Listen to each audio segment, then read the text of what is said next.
হরে কৃষ্ণ, রাধে রাধে। আজ 22শে জানুয়ারি।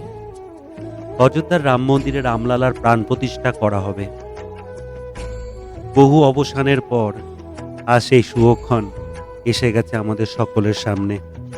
আর এই কারণে দেশে আর বিদেশের বিভিন্ন গণ্যমান্য ব্যক্তিদেরকে আমন্ত্রণ জানানো হয়েছে। 3000 ভিআইপি মানুষ আজ উপস্থিত থাকবেন। মুকেশ আম্বানি থেকে শুরু করে বাবা রামদেব, রতন টাটা, এমনকি বহু শিল্পপতি ও সাধুসন্তরা আজ উপস্থিত থাকবে। এমনকি বহু সেলিব্রিটিদের ও দেখবেন এই শুভক্ষণে। কিন্তু সংবাদ মাধ্যমের মাধ্যমে এও শোনা যাচ্ছে যে 3 জন বিখ্যাত ব্যক্তিত্ব যেমন শাহরুখ খান, সলমন খান ও আমির খানকে এদিন আজকের এই শুভক্ষণে নিমন্ত্রণ দেওয়া হয়নি। কিন্তু যেখানে অনেক বড় বড় সেলিব্রিটিদের এখানে উপস্থিত হওয়ার জন্য নিমন্ত্রণপত্র দেওয়া হয়েছে, সেখানে এই 3 সিনেমা আর্টিস্টকে কেন নিমন্ত্রণ দেওয়া হলো না? আর এই বিষয়ে তাদের প্রতিক্রিয়া কি তা জানতে দেখুন আজকের ভিডিওটি মনোযোগ সহকারে। আর আমার এই চ্যানেলে নতুন হলে চ্যানেলটি সাবস্ক্রাইব করে কমেন্টে লিখুন জয় শ্রীরাম। নমস্কার বন্ধুরা, শ্রীকৃষ্ণের অমৃত বাণী ও অমৃত কথা এই চ্যানেলে আপনাকে জানাই সুস্বাগতম। বন্ধুরা, আজকে 22শে জানুয়ারি পুরো দেশবাসীর প্রতীক্ষার অবসান ঘটতে চলেছে। পুরো অযোধ্যা সেজে উঠেছে আলোকসজ্জায় ও ফুলের বাহারে। সকল ধর্মের মানুষ চেয়ে আছে অযোধ্যার রাম মন্দিরের পানে। কারণ এই যে এক ঐতিহাসিক সমারোহ, এরই মধ্যে একটি খবর ভাইরাল হয়েছে।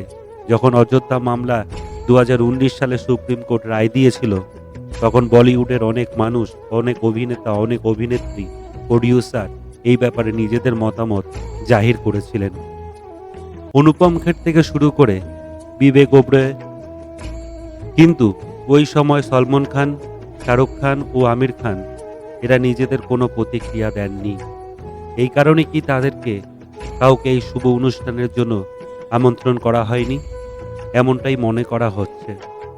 এমন নয় যে কোনো মুসলিম ব্যক্তিকে বলা হচ্ছে না আজকের দিনে। জাতি, ধর্ম, বর্ণ নির্বিশেষে বহু মানুষ থাকবে এই শুভক্ষণে। এই সময় অনেক ইসলাম ধর্মের মানুষকেও দেখতে পাওয়া যাবে। রাম যে শুধু হিন্দুর নয়, রাম যে শুধু সনাতনের নয়, রাম সকলের। অথচ ভারতের সিনেমার 3 মুখ্য স্টার শাহরুখ খান, সলমন খান ও আমির খানকে কেন বলা হয়নি তা অনেকেই বুঝতে পারছে না। 22শে জানুয়ারি অযোধ্যার অনুষ্ঠানের জন্য বলিউডের বিখ্যাত ব্যক্তিত্ব অমিতাভ বচ্চনকে আমন্ত্রণ করা হয়েছে। আশা করা যায় তিনি উপস্থিত থাকবেন। অভিনেত্রী কঙ্গনা রানাবত সংবাদ মাধ্যমে জানিয়েছেন তিনি আমন্ত্রণপত্র পেয়ে খুবই খুশি। এছাড়া মাধুরী দীক্ষিত, অক্ষয় কুমার উপস্থিত থাকবেন। রাজকুমার হিরানিও আমন্ত্রণ পেয়েছে। এছাড়া রোহিত শেট্টিও উপস্থিত থাকতে পারেন। বলিউড ছাড়াও দক্ষিণ ভারতের বহু অভিনেতা ও অভিনেত্রী, পরিচালক থেকে শুরু করে অনেকেই সুপারস্টার রজনীকান্ত আমন্ত্রণপত্র পেয়েছেন এবং উপস্থিত থাকবেন। মোহনলাল ও চিরঞ্জীবীও। এছাড়াও রণবীর কাপুর ও আলিয়া ভাট কেও দেখতে পাবেন আজকের এই অনুষ্ঠানে। রণবীর ও আলিয়াকে আলাদাভাবে নিমন্ত্রণ করা হয়েছে। পিটিআই এর খবর অনুযায়ী অযোধ্যার রাম জন্মভূমিতে 3 রামায়ণ সিরিয়ালের অভিনেতা ও অভিনেত্রীগণকেও আজকের আমন্ত্রণ করা হয়েছে। ভগবান রামের অভিনয় যিনি করেছেন, অর্থাৎ অরুণ গোবিল, ও মাতা সীতার চরিত্র যিনি অভিনয় করেছেন দীপিকা, তারাও আমন্ত্রণপত্র লাভ করেছেন, এমনকি উপস্থিতও থাকবেন। এছাড়াও প্রধানমন্ত্রী নরেন্দ্র মোদীকে অনেক আগেই নিমন্ত্রণ দেওয়া হয়েছে। ক্রিকেট জগতের কিছু মহাতারকা এই দিন অনুষ্ঠানে উপস্থিত থাকবে। এদের মধ্যে উল্লেখযোগ্য শচীন তেন্ডুলকর, বিরাট কোহলি, এমনকি গৌতম আদানি সমেত আরও প্রায় 3000 ভিআইপি কে আজকে উপস্থিত থাকবে। শ্রীরাম মন্দিরের প্রধান ট্রাস্টি চম্পকবাবু বলেছেন, ভারতের বাইরে 50টি দেশ থেকে বিশেষ কিছু ব্যক্তিত্বকে আমন্ত্রণপত্র পাঠানো হয়েছে। এছাড়া 1992 সালে রাম জন্মভূমিকে কেন্দ্র করে যারা প্রাণ হারিয়েছে, সেই সব পরিবার থেকে কিছু কিছু পরিবারের মানুষকে আমন্ত্রণ দেওয়া হয়েছে। এছাড়াও দেশের বৈজ্ঞানিক, বিচারপতি, লেখক, কবি ও রয়েছেন বিশ্ব হিন্দু পরিষদের প্রবক্তা সরোজ শর্মা বলেছেন, সমস্ত ভিআইপিদের বারকোড দ্বারা মন্দিরে এন্ট্রি করানো হবে। তিনি আরও বলেন, আমন্ত্রিত 7,000 মানুষের মধ্যে প্রায় 4,000 মানুষ এই মন্দিরের সঙ্গেই যুক্ত, কিন্তু এখনো অনেক কিছু ভিআইপি আছে যাদের নিমন্ত্রণ করা হয়নি। এদের মধ্যে রাহুল গান্ধী, সোনিয়া গান্ধী, প্রিয়াঙ্কা গান্ধী ও শরদ পাওয়ারের উদ্ধব ঠাকুর নাম উল্লেখযোগ্য।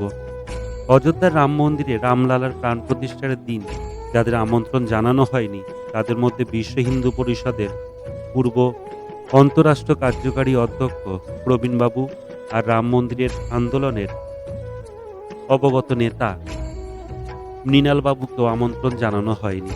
হয়তো অখিলেশ যাদবকেও এই অনুষ্ঠানে দেখা যাবে না। এই বিষয়ে আপনাদের কি মতামত কমেন্টে অবশ্যই জানাবেন।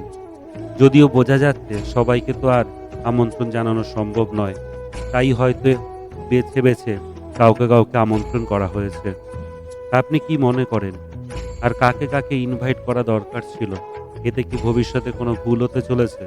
এই ব্যাপারটা কি মন্দির ট্রাস্ট ঠিক করেছেন? অবশ্যই জানাবেন।